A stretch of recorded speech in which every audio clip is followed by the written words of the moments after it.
What's up, everybody? Naomi Kyle here with your E3 live show streaming on e3.ign.com. E3 2011 has already started out with a bang, and everyone's bringing out the big guns. For the next 3 days, IGN's live show will bring you exclusive games, demos, interviews, and footage of the hottest new games.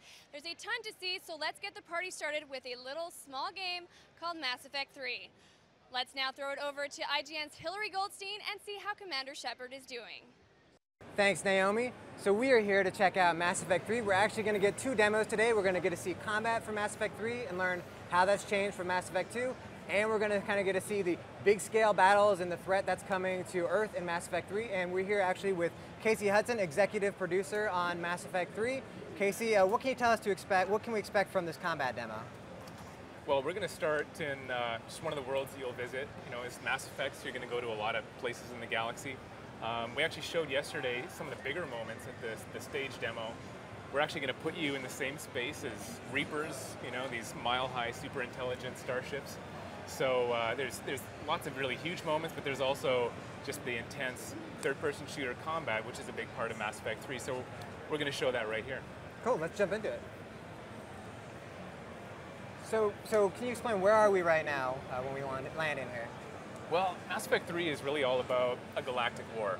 This is full-scale galactic war, and it's about the scale of civilizations. Shepard right here is caught in between 2 warring civilizations, and he's really trying to rescue this one person that holds a key to an alliance between them.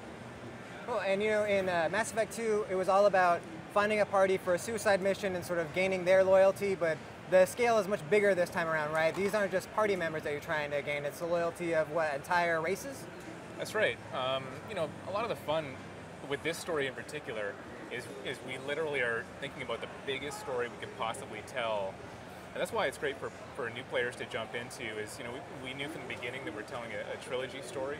So there is a backstory to it, but this is the beginning of all the biggest events. So it's a great payoff for fans as well, because if you've played them before, then you can actually see how your decisions have actually changed what you'll see in this game. So that's a big part of it. And then also, you know, as you're going through, like you say, it's about these big stories, but it's trying to tell those big stories through personal relationships and characters that you actually really start to care about in ways that I think you'll be surprised at in you know, coming from a video game. And I think for people who have played Mass Effect before, they might see a few things that are new, but they might think the combat is very similar to Mass Effect 2, but it's not. It plays very different, right? That's right. The overall idea of combat is similar. You have a squad of 3 characters. You can be very tactical. But one of the things that we've done, for example, you saw right there, the cover taking and movement is a lot more fluid, a lot more aggressive. But we've also introduced a new weapon called the Omniblade. And we did this because you can actually reach around and over cover to do melee attacks. So just there's a lot more visceral things you can do. And the Omniblade kind of gets to that very visceral, brutal kind of style that we're starting to integrate in Mass Effect 3. And one of the things we'll see here is, you know, we just saw kind of a more conventional kind of combat, and Corey's just kind of shooting his way through. But what we'll see here, enemies are a lot more complicated in Mass Effect 3 in terms of their intelligence and their behaviors.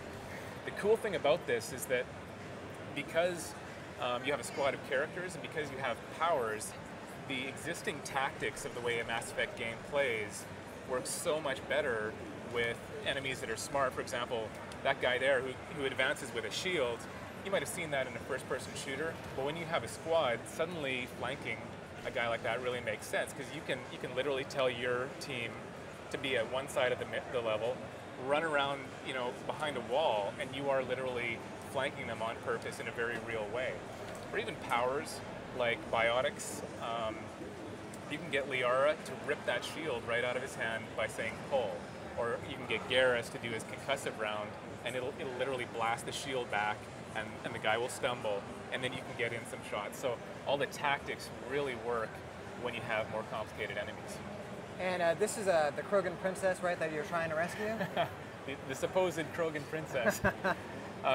It's become sort of an internet meme. She's not actually a princess, okay, but close enough. She has sort of a tiara. But we are kind of expanding the fiction, so we're seeing a Krogan female, and she is very pivotal to plot. If you played Mass Effect before, you know that one of the really neat plots on a high level is that the Krogans, these huge sort of, almost lizard-like creatures, they're very smart, and you can have them as a squad member and stuff like that. But in Mass Effect, we're going to see a kind of stealth approach here. It's another Omniblade kill. But part of this mission is about the fact that this Krogan female is actually a fertile female, whereas all of the Krogans really they can't reproduce anymore because they have a disease. That's why she's pivotal in this particular mission. And we've seen that the enemies definitely seem a little bit tougher, but things are going to get even more difficult as we kind of progress through this demo. Can you talk about what else we're going to see coming along the way and how, I guess, enemies are going to challenge you a little bit more than they did in Mass Effect 2? That's right. I mean, and you have your choice of how you want to fight it. So Corey's doing this one in kind of more of a run and gun style. He's a soldier character in this particular demo. So he's able to go into adrenaline rush, slow down time, toss a grenade, which is new to Mass Effect 3, and then really go in there with all his squad powers. So that's one of the tools that you have. Another one of the tools that you have is the fact that we're really expanding what you can do in terms of modifying your weapons. So you can literally, whether you're in a level or you're on the Normandy, you can literally take your weapon and throw it down on a bench, and you've collected or bought a bunch of mods. If you're going to play in a certain way, you'll think about the different things you can plug into it and say, I wish I had bigger rate of fire in that last battle. Let's throw the weapon down and fix that. And you guys, is this correct that you've gotten rid of the thing where you could only use certain weapons for certain classes? Now it's opened up a little bit more? That's right. We're letting everyone can run around with 3 weapons and a heavy weapon. You can have everyone can carry all the classes, but the soldier is the one that actually can carry sort of all the classes at once, and that really helps kind of differentiate the soldier. But also, regardless of what class you are, you're able to carry all the different classes of weapons, and again, choose how you want to play by combining classes and combining weapons in different styles. And we just this is I guess you'd almost think of this as a mini boss, right? What is this that's just dropped down? Yeah, so that there is a Cerberus Atlas. So it's a pretty huge enemy. It's a mech that will stomp around the battlefield. But the coolest thing about it is if you can destroy the pilot before you destroy the vehicle, you can jump in it and you can control it to dominate the battlefield. So that's really one of the big things about Mass Effect 3 is not just bigger enemies, but more interesting and more complicated approaches to combat. Cool. And so the next section that we're going to be seeing is kind of gives you a better sense, I guess, of the scale of Mass Effect 3, because the idea is that this isn't sort of a minor thing. This is a threat to the entire galaxy, right? This is the final kind of battle against this threat to the entire galaxy. So you kind of set up what we're going to be seeing here in the next section? Well, I think one of the really cool things that we're doing, both for existing fans and people who are new to the franchise, is we're starting out on Earth. And that's a big deal because if you followed along with us, you know that Mass Effect has never really showed what happens on Earth, what Earth looks like in this fiction. And so that's a big deal for people to actually see it and be there for the first time in this series. But for new players as well, it's a great place to start. You're Commander Shepard, you're on the Earth, and everything builds up from there when the Reapers arrive. So that's what we're about to see here.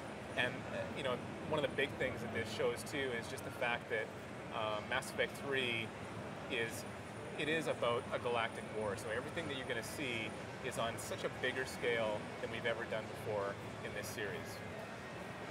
Cool. And I guess set the stage. So Shepard is on Earth because of what reason? Well, after Mass Effect 2, and you might have done some of the DLC and stuff like that. Basically, Mass Effect 1 and 2 tell the story of how Commander Shepard has been trying to warn people that there's a race of machines out there that are basically unstoppable. They harvest all life in the galaxy every 50,000 years, and they're coming back. And so that leads right up into Mass Effect 3. Shepard's taken a lot of pretty questionable actions, very, very, almost in a Jack Bauer style. There are things you have to do when making decisions about, important things that there's been a lot of collateral damage.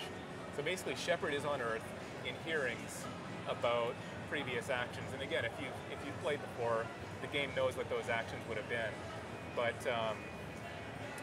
the hearings are cut short, and the Reapers arrive. And I just noticed in the cityscape, this looks like it might be Vancouver. Is that correct? Yeah, this actually, we kind of imagine a city that is kind of on the west coast, Vancouver, Seattle, bridging across to Asia, and it's kind of like a aerospace center in the future. Sure. And that's kind of where this starts out. What we're showing here is actually the fact that, we wanted to make sure people saw that, story is still the cornerstone of a Mass Effect experience, and we're doing things we've never done before in Mass Effect to show you that even tiny little actions can have a very powerful, very important consequence. And the degree, this is really the end of Shepard's journey in this trilogy, and we're going to do things with the emotional journey in this that I think people are going to be really blown away by. This is kind of a little hint at that. Well, and that looked like, was that Captain Anderson? Is That's that right.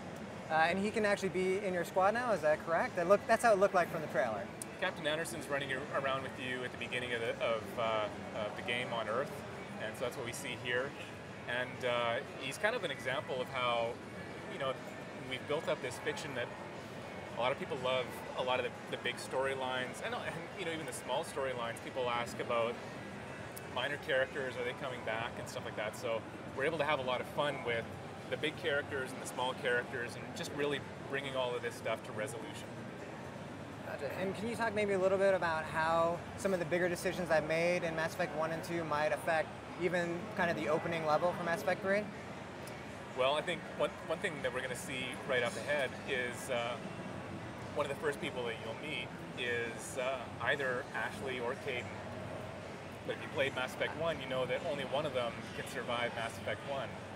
Let's be fair, most people will see Ashley. That's probably true.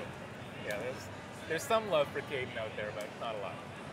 And actually what we just saw was these are husks, correct? Yeah, so one thing that the Reapers do, obviously they're extremely large enemies. They're literally like a mile high. So what they do to interact on more of a human level is they're constantly figuring out ways to sort of manipulate and mutate existing creatures and races. So these guys that you're fighting are called cannibals, and they have very specific kind of behavior, certain things that they do. But they're actually based on the Batarians. So you'll actually see people and species in the game that you'll talk to as like normal people, and then later you'll see versions of them that have been mutated into these creatures that you'll have to fight. I know the question for all Mass Effect 2 fans is, will we see mutated Elcor? That's a good question. I think we might have to add that one in. Great. So right now, I guess to set up maybe what this mission exactly is where are you headed? What is your goal kind of at the outset? You're basically trying to escape the Earth. That's kind of the beginning of one of the key themes in Mass Effect 3 is the futility of an enemy that's unstoppable. So really at this point, Shepard and Anderson are trying to survive. They're trying to figure out how to get away. And they know that the Normandy is out there somewhere. The Alliance has kind of taken control of it. But they know it's out there somewhere with hopefully some of their friends still on it. So they're just trying to call in the Normandy at this point. And so can you maybe talk a little bit about, once you're off of Earth, how you reconnect and who you might be able to reconnect with? Well, yeah, that's really where a lot of the adventure begins, is once you can escape the Earth, it's very hard for Shepard to leave all of this behind and not stay there fighting, but you know that you really have to get out there and bring back the cavalry, essentially, because you can't fight it out on the Earth. The Reapers are too strong. But your friends are all scattered across the galaxy, so it's very hard to go find them, and frankly, they're caught up in their own issues because the entire galaxy is at war. So there's a lot of other things going on. So it's not a collection quest about trying to get your crew. It's really about trying to resolve all the biggest storylines in the Mass Effect universe, and then bring that all into that final fight. Great, and it looks like we have a Normandy that looks a little bit different now. I guess the Alliance has changed it up a little bit. That's right. It was built as a Cerberus ship, but the Alliance has taken control of it after you're kind of detained in your hearings. So it'll be a little bit different. You'll notice some things added to it, some things changed about it, but it's still the same great ship. Great, awesome. So let me ask you this, the most important question of all. When would people be able to play Mass Effect 3? Well, we're very excited to tell people here at E3 that Mass Effect 3 comes out on March 6, 2012 on Xbox 360, PS3, and the PC. Great, thank you so much. That's been Casey Hudson. We've been checking out Mass Effect 3. We got to see both the combat and we got to see the giant scale battles. How big were those Reapers? Pretty incredible, right? So we're gonna go kick it on back to Naomi. Thanks a lot, everybody. As for you viewers out there, how did that game look to you? Follow at IGN on Twitter or check out our Facebook page and let us know. Next, we're getting back to the fight with Battlefield 3. You won't want to miss it.